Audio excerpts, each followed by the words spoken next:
Nagsasalita.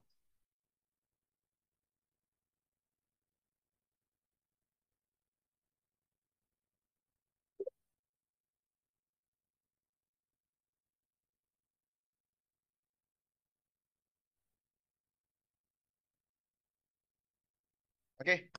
So, this course is about AZ800, no? Hybrid cloud. So, combination siya ng on-prem, which is yung server inside the data center, and cloud, which is composed of virtual machine up in the cloud. So, meron ding 801, which is the advanced server. So, ibang yun, ano? Totally different yun. This is only 800. Yan. So thank you for joining us today. I'm sorry I'm late kasi may banggaan sa Commonwealth, no? So all our trainers are Microsoft certified trainers. So these are people who pass the Microsoft certified solution expert and have at least 5 years work experience. To become MCT, you need to at least have passed the three exam and have experience at least minimum of 5 years. Yan. So marami kaming trainers, isa taga Microsoft, isa taga saan yun? Si ano, nalimutan ko eh. Makati. MSP sila, Microsoft Service Provider din sila. And then later on, we're gonna have feedback. We're gonna be asking you. And then if you're confident to take the examination, you might as well take the exam. Ideally, after the training, you need to simulate this one in your environment, no? So we're gonna be using virtual environment. Ewan ko paano kayo mag-build environment. Pero take advantage nyo to kasi mawawala na to in 3 days yung mga machine-machine. Mahirap siya i-build, bigay siya ng Microsoft, no? Only Microsoft certified trainer can conduct yung VM ninyo. And then 2 weeks review, mag-review muna kayo na. So bibigyan ko kayo ng reviewer din. Pag ready na kayo mag-exam, 2 to 4 weeks, mag-exam na kagad kayo. Kasi malilimutan nyo yung pinag-aralan natin. Ngayon, you will find it difficult. Pagdating sa exam, more on question and answer, multiple choice simulation. Wherein puro tayo exercises, role-based training. Magkaiba 'yon. So kailangan basahin niyo talaga yung libro and mag-review kayo kasi totally different thing 'yon. Ito, experience. Paano maging sysad sa on-prem or Azure, no? Ang daming certification benefits. Ako, tagal na ako MCT, discounted ako. Imbes na ang exam is $120, nare-reduce nila into $30 lang. Minsan nga libre pa ako sa exam. So my name is Chris Benaventura.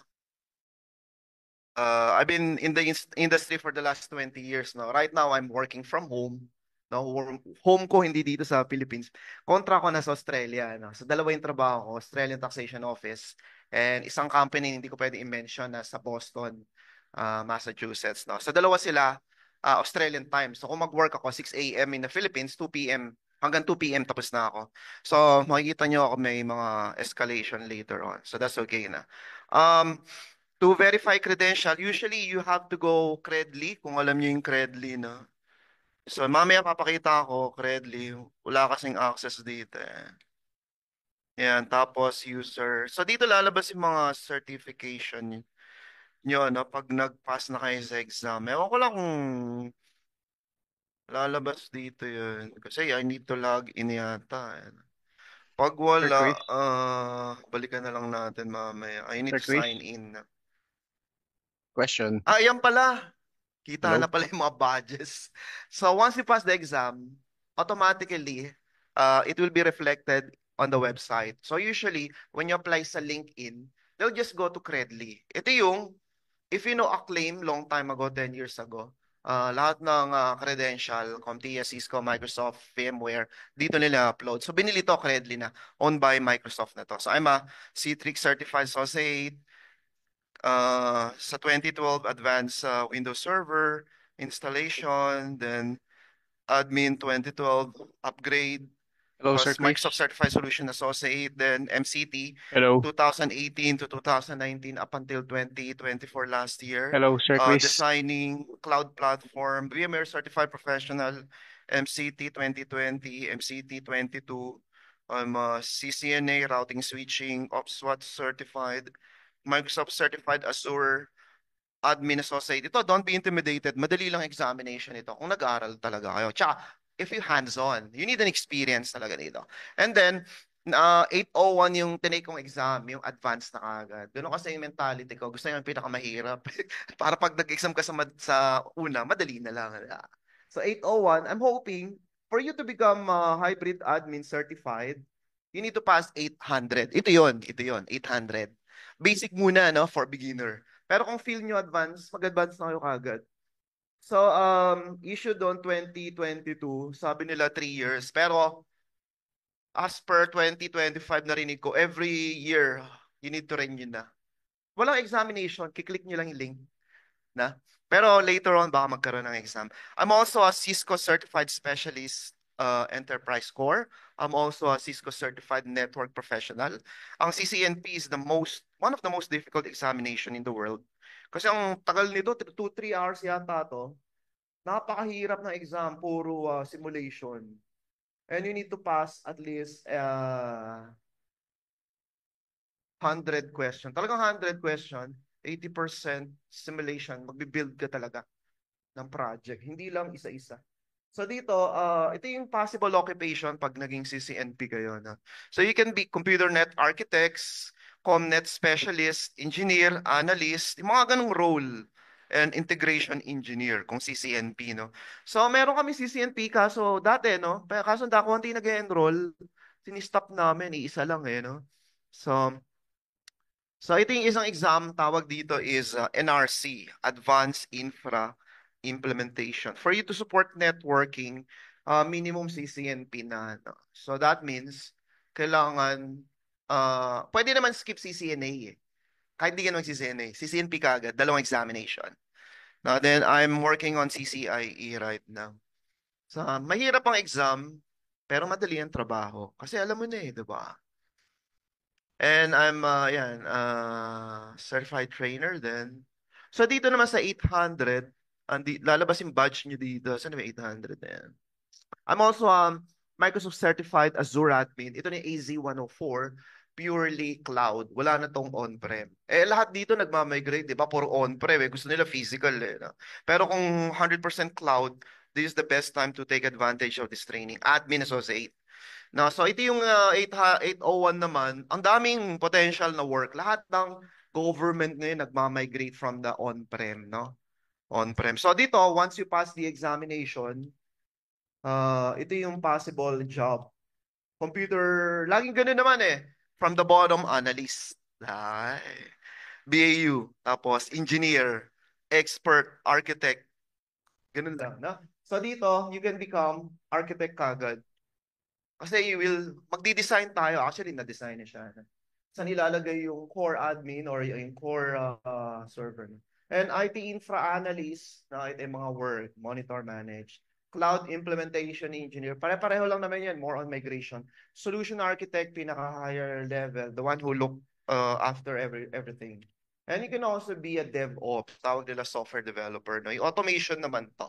Kung first time natin, mano-mano muna tayo, no? Pero siguro module to automated na kagad tayo. So ito yung badge nyo na you can paste sa resume nyo. 100 pogi points to pag nakita ng HR. Sabihin, uy, certified, hire na yan, ganyan. Pero kung nga rin pakipot, kasi ano eh, nakakatipid sila ng exam, magkano exam? Nakakatipid sila ng training, Hello, magkano Sir training sa Chris. MIS net? Hello. 35,000 pesos. To, Hello, sir. sweldo na isang buwan. Pag nakita ng HR, uy, makakatipid akong 35,000, pang Jollibee ko rin yun. No? Hire na kayo na. Diba? Tsaka, alam nyo na eh, imposibleng mapas nyo to nang wala kayong alam, no? Hindi na uso yung Chaos Monkey, yung gawa lang ng gawa ng cloud pero hindi naman certified. Dito kasi, dadaanan natin lahat. Okay. Dadaanan natin lahat, no? Ngayon, bakit mura? Galante kasi si Nexus. Um, ang ano niya kasi, ang thinking niya, the more, the merrier. Hindi, ano, gusto namin maging successful kayo, yun lang, no? Hindi namin kailangan i-push sa 35,000. Yun ang standard eh, no? 35,000. May food nga, pero yung presyo naman, nagbayad din kayo ng 10,000 pesos for 3 days food. Dito walang food, pero, ha? Ay, hindi ko na share. Sabi mo pa, nalilimutan ko lang. Sorry, asa kasi yung kape ko pa. Ano pa yung kape? Ayun, kape man. Ayan, okay na, bossing. Kasi, enable yun yung audio nyo para marinig ko kayo. Kasi kung chat-chat kayo, hindi ko na babasa to, bossing. May nakashare po ba? Yan. Sir Chris, wala po nakashare. Yun. On nyo lang yung mic ninyo kasi hindi ko rin alam nangyayari sa Zoom. Sir Chris, naka-on Hindi ako yung mic tumitingin namin. sa ano. Hindi mo Hindi kami ko kasi naririnig. nakita yung Hello? Sir Chris? chat. Hello? Natatabunan siya. Hello, Sir Chris. Naka-on yung mic namin. Hindi mo kami naririnig. Okay, so yun ako. Class hours 9 to 5, building hours. May parking tayo, bestment eh. Bestment eh. Na 180 pesos a day. Sa baba lang. Restroom nandun. Wala tayong meal, ano? Kasi gusto ng mga tao. Iba-iba eh. Iba vegetarian. Iba ayaw rin Jollibee. Iba sunso ka sa McDo. Ayaw rin mang insal. Iba naman gusto. May mall. So, kaya tinapat namin sa mall. Tawid lang kayo. 1 hour ang lunch natin, no? Tapos, smoking, bawal na yata sa buong building. In case of emergency, don't use the elevator. No? So, server admin role. Ito yung mga trabaho nila. Windows Server Admin are responsible for configuring and managing server on-prem, cloud, and hybrid. And infra as a service. So, puro tayo IaaS. Lahat ng infra natin, pay as you go. Okay? Yung cloud. Ang server hybrid, responsibility, they the one to deploy virtual machines. No? Deploy application, secure the operating system, and configure server workload using on-prem, hybrid, and cloud. No? Server admin din, sige nga ba, they want to make sure that this is highly available.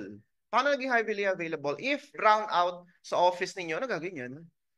Wala na. Goodbye, no? Labas na tayo opisina. Wala na. Ganun kami dati sa Accenture, 1995 pa yata.